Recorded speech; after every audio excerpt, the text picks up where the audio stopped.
Jesus, could you please do me a favor and just kill all of your followers and start over again? Just that. No, Jesus wouldn't go for that. Dear Jesus. Aloha. It's Jeremy. Vaeni. I know we haven't spoken in a long time. Primarily because you don't exist, but I mean, a distant second reason would be that your followers do. I mean, still. And the thing is, they think that because they're following a dead for over 2,000 years man, that somehow that makes them good people, even though they do really, really bad things. I mean, like, really bad things. Like, I don't believe in evil necessarily, but if I did, they'd be doing evil things. I think a lot of them are mentally ill, but the sick things they do are still indistinguishable from what you would call evil. So, in the end, it doesn't really matter if they have a mental illness or they're evil or they're just doing bad things. They're doing bad things.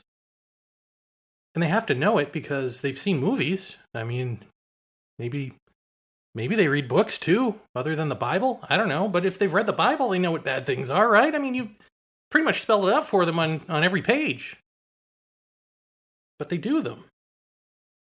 And they say they're on your side. Some of them say they're doing your bidding. And those of us who don't believe in you, we're the ones that have to turn the other cheek. Look the other way. Pretend they're just uneducated swine.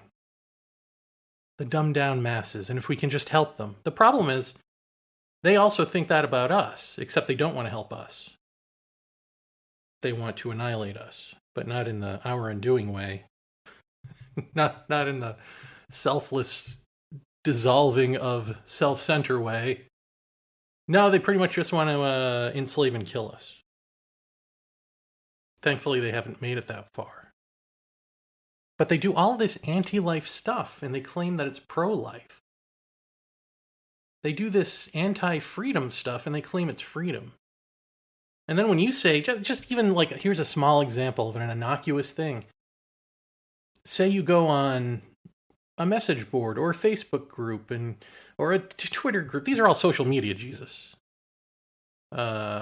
Which is clearly the work of the devil. Because if you go on any of these formats and you say something just as small as, hey, instead of buying fireworks for the 4th of July this year, could you maybe consider not doing that because it scares the bejesus out of animals? Dogs and cats cower in fear. Your very own pets. And you'll inevitably get a response from at least one person who will say, why are you trying to take away my freedoms? And they'll write it down, but you can pretty much imagine that that's the voice behind it. Jesus, I know it's been a while, but maybe don't even take my word for it. Just kind of look at what's going on. I mean, all right, let's just put it this way. I know this is a bit American-centric because that's where I live, but in America, there are certain people who believe that the Constitution is a holy document or a sacred document, something, that you or your dad had something to do with. I don't know where your mom in this is, probably being spirit channeled by New Agers. By the way, why is your mom being channeled by New Agers and not you? It's never really Jesus who's being channeled. It's always Mary. What is that? I mean, no disrespect to your mom, but was she really that big of a figure in the Bible? I don't know. Well, anyway. Where was I? Ah, yes, the Constitution, Jesus. A bunch of old white slave owners made that, and somehow it's a sacred document.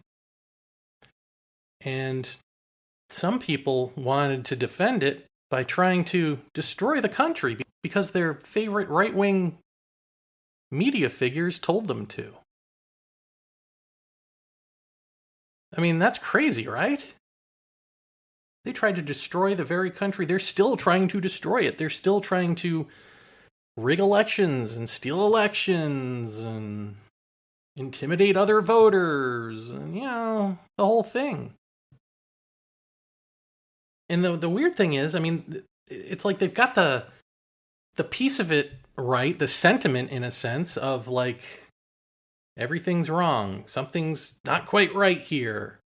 We need to speak truth to power, the sort of sentiment, but then that gets manipulated by the media figures who tell them how to funnel their anger and who to funnel it toward, and it's always the wrong people. It's always the very people who are trying to help them not be as oppressed, or at least are neutral. It's never the ones who are actually trying to murder them in their sleep. Those people are the ones in bed with these media figures. They're all psychotics.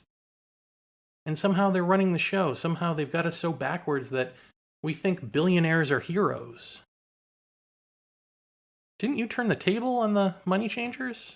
We worship them now, when we're not worshiping you. So that's on the one hand. And on the other hand, you have other right-wing fascists who also believe that the Constitution is a sacred document, who want to be the good guys, but what they mean is that they'll defend it. So they defended democracy on January 6th and beyond. Really, prior to January 6th. The whole machination of trying to topple the government to install a dictator. And right-wing politics has always been authoritarian. I guess there are just some right-wingers who didn't think it would end in authoritarianism. Somehow they thought they could just keep scraping away everyone's rights and taking away their money and stealing and doing war and causing anger and white privilege rage and all of that. With what? No repercussions? So now those people somehow are the heroes, the ones that were confused that how did this ever happen to my party? The Republican Party, how did it happen? Well, you happened. But now you're the good guy. And now you're defending the Constitution also because you say it's a sacred document. And then you talk about how awful that president was who was behind all of this tearing down of democracy, that evil Donald Trump. And then in the next breath say that if he's the Republican candidate, you'll vote for him. I mean, this is the type of crazy we're talking about here. It's lunatic on evil violence. Is that a thing? It's a thing in 2022, Jesus. And that's just here. And that's just a taste. Remember Russia? Was there a Russia when you were around? I don't know. There was probably like a Prussia or something. But there's a Russia now. It was the Soviet Union. It was a godless country. And then suddenly, the wall tumbled and Christianity was allowed in. And now Vladimir Putin, who is a relic of the Soviet Union, who wants to recreate the Soviet Union, ostensibly before he dies of cancer, apparently, part of his tactic to use his own right-wing state-run media against the people is to say that Ukraine, which he's attacking now, is a godless fascist country, and they're the good Christian soldiers going in there. But Putin's a lot like Trump. He wouldn't know how to hold the Bible upside up if he had it in his hand. And we're supposed to believe that the Russian people don't know this because their media is so state-run, I guess, so propagandistic that it has them all brainwashed, but that's hard to believe, seeing what happened here. We've got the same story playing out here, except you can see that most of those people want to be brainwashed. And this is the thing about that type of political brainwashing. America is all about pull yourself up by the bootstraps, rugged individualism, which goes nicely with Manifest Destiny and it's a sacred text and all that. Because basically, it sets you up on a hero's journey that is preordained holy. And it's you and the world. Not really you against the world, although I guess it is, because capitalism. But it's you capitalizing on the world to make it to the top. And Jesus wants it that way. That's you, Jesus. If you're keeping score. Well, all of this self-righteousness, all of this dominion over the earth, all of this Bible-thumping hoo-ha gives them permission in their own heads to sort of let the id monster out, right? To let all that repressed anger and rage, sadness, depression, confusion, just let it fly. Lash out.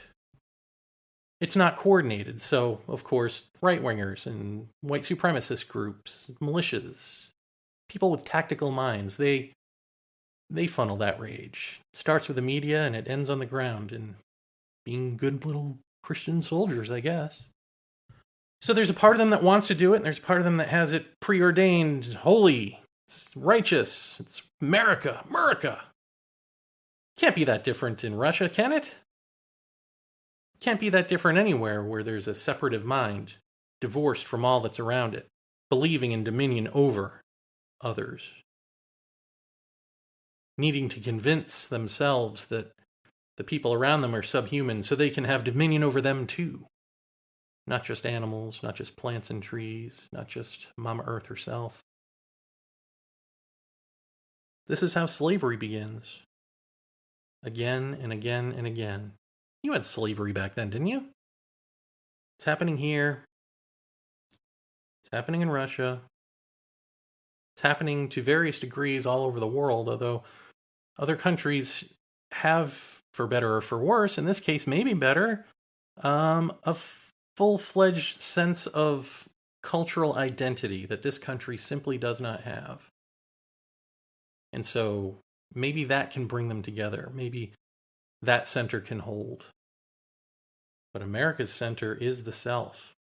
We are nothing but self-centered. And we're doing it for you. We're taking away women's rights to their own body for you. We're taking away voting rights for you. We want to segregate schools again in your name. Can you believe this? And here I thought you were more of a hippie. Guess what they would do to hippies? Jesus, I know you've heard this complaint before. This isn't new. And usually it ends in someone telling you, hey, could you do something about this? Could you have a talk with your people?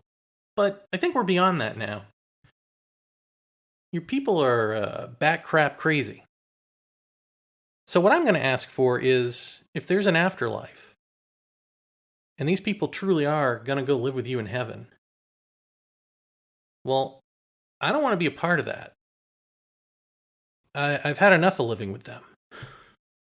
I've seen what that's about. It's not pretty, as I've outlined here, Jesus. If you want to live with them, that's great. You go ahead and live with them. But I don't think that I should be tortured a moment longer in hell. I think this has been torture enough. I mean, maybe that's my white privilege talking. But I speak on behalf of all colors, if that helps. I don't think anyone's going to disagree with me there. If they do, you can write to Jesus. Jesus at ourundoing.com. No, don't do that. Jesus, are you still there? Oh, Jesus. Here's what I'm asking. Bring back purgatory. I don't want to go to hell. I don't want to go to that heaven with those people. Your heaven. So, can we just bring back purgatory? Well, just, we can all sit there and we can redo Earth while they go play harps on clouds or whatever it is. I mean, that's a good middle ground, right? Literally, it's a middle ground. And then you can send all the psychos and the right-wingers and the Fox News people. They can all go to hell. That's where they belong. I mean, far be it for me to tell you how to do your job. But lately, it kind of feels like you're not doing any sort of job. And the thing is, the problem is that it's infectious, you know? The self-centeredness. I mean, it's taking us all down. It's not just taking down the right wing. There are plenty of left-wingers and centrists and non-political types who have done nothing to protect women's rights, except say that they support women's rights. And now that women's rights have been taken away, they're up in arms. Oh my God, what a travesty. But where were they right before the gavel cracked down? Where were they all those decades? Not out in the street. And yet, as I say that, I realize that the left-wingers have had power over the years and have done nothing except fundraise off this. They haven't codified Roe versus Wade. Heck, they haven't even put Donald Trump in jail for leading an insurrection against his own country. All they do is fundraise off this stuff. And they please their corporate donors. I mean, they are Republican light. I mean, get this. Literally, as good as the insurrection hearings have been, they've been showing them on TV, and you get to watch all the crimes being committed in the name of you and freedom. The way that the narrative is skewed is toward Republicans to beef up their sense of what's right and wrong, so that the non-insurrection lunatic Republicans, selfish, psychotic Republicans, completely selfish, racist, sexist, homophobic Republicans, so that that group of liars can feel strong enough to try to take their party back. As Nancy Pelosi said, to have a strong Republican Party. Because that's what we need, a strong oppositional force. So the Democrats are busy building up the Republican Party. And the Republicans are just kind of, waffling and on the one hand and going complete fascist on the other. Who's looking out for the Democrats? Not the corporations, obviously. Not the middle-of-the-road, complete waste of space centrists. Not the profiteers. I'm talking about the progressives. I'm talking about the poor, the lower middle class, if that even exists anymore. The quote-unquote have-nots. The oppressed, the systemically harmed among us. Who's looking out for them? What party is doing that? It's funny how many people will be offended by this who aren't even big believers in you. They're just political. And they're right-wingers or they're middle-of-the-roaders. And maybe they'll say that this is completely unfair because, hey, what is politics even doing in a show about spirituality in the first place? Except, Jesus, I think you knew a thing or two about politics, didn't you?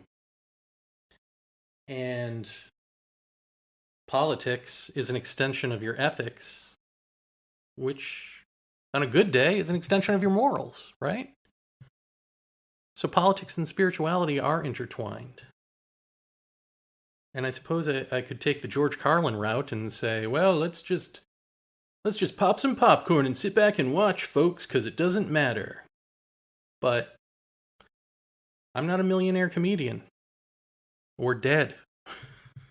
So I gotta live here. And there are people who have it far worse off than I do. I don't have it bad off at all. And so I have to do what's right by them. Even if it is voting for the lesser of evils. Because the poorly educated and the overly educated may as well be the one voting bloc that keeps us from supporting, even knowing about, often, politicians who do have our best interest in mind. Funny thing is, the people who are sitting there protecting us, protecting the sacred Constitution from the slobs in the street. Those people also believe in you and they're highly educated. A lot of these people are Harvard educated, Yale educated, like the best of the best institution. And all of their education has done nothing for them morally. It has done nothing to affect their politics. So politics really isn't about just like an educated specialty, or is it? It's really, truly is about being an extension of ethics. You can be as educated as, well educated as anyone in the world, and still a fascist. You can use your education toward fascistic ends. You can keep people down for profit. You can enforce a system that does that. And you can pump money into propaganda that tells them that what they're doing is the sacred work of Jesus. That's where we are. That's a tall order to rise up against, isn't it? So how do we do it? We can't do it. It's impossible.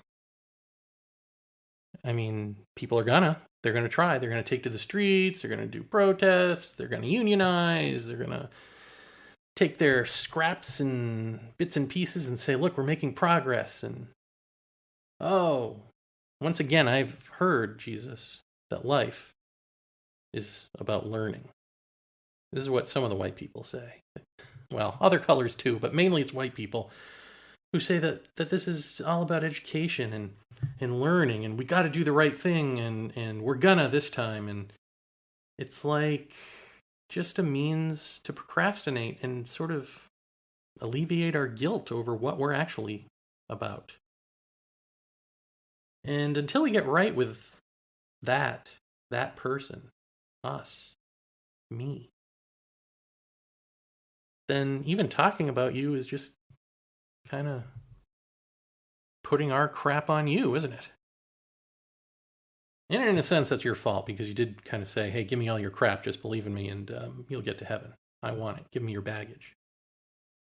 But they don't want you to have their baggage so that they're clear and free inside. They want to give you their baggage as an extension of themselves so that they can excuse themselves to go on and do these things in your name. It's not them doing it, it's Jesus.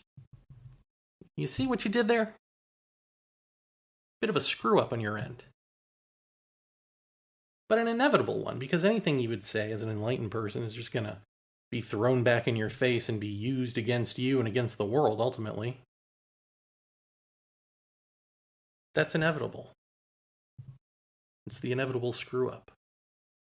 Inevitable so long as we remain in this divorced, separative mind. You know, the Old Testament mind, Jesus. Dominion over the earth.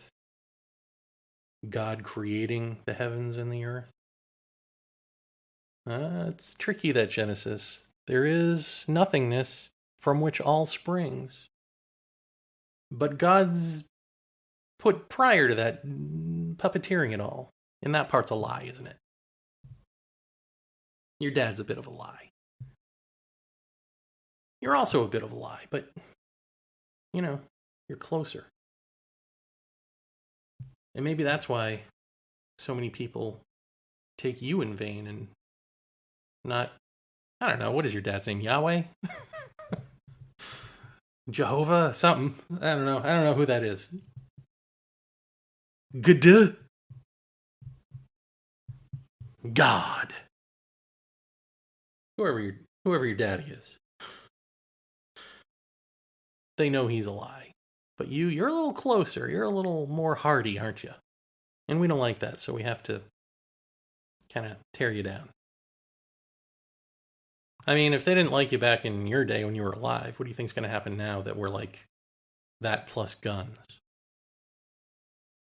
Just crucify it again and again, except this time it's the people who believe in you. So the mind that does all of that, and has been doing that for thousands of years, maybe we need to dissolve that mind. Maybe we need to stop fighting the good fight or the evil fight. Stop trying to own each other, either online or literally.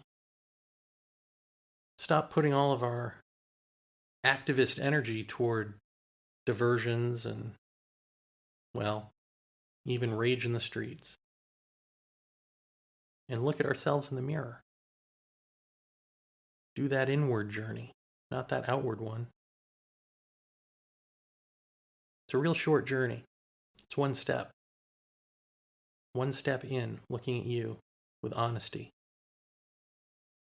which is its own clarity. You don't even have to search for it. You just have to be honest with yourself. And there's the clarity. Barring that, when we die, really die, not, death of self while the body is alive. When we really, really die, physically die, old age, car accident, whatever it is, Trump neighbors, however we go, can we go to purgatory? Pretty pleased with sugar? And just wait it out. Give you some time to acclimate yourself to your flock in heaven and see what they're all about. I think after a billion Karens and Chads, you're going to be all set with that, Jesus. Who knows? You may even end up enjoying the company of non-believers. Lord knows I do. Anyway, thanks for reading. Aloha nui loa and all that. I mean, if you did read, I wouldn't blame you for not reading. I practically wrote a book. I would have prayed, except I think that's more Santa's gig, right? Isn't he the one you pray to and you're the one you write to? Or is it, Wait, is that why I don't get gifts? That's why I don't get gifts. Well, perhaps you can give me the one gift of purgatory. Amen.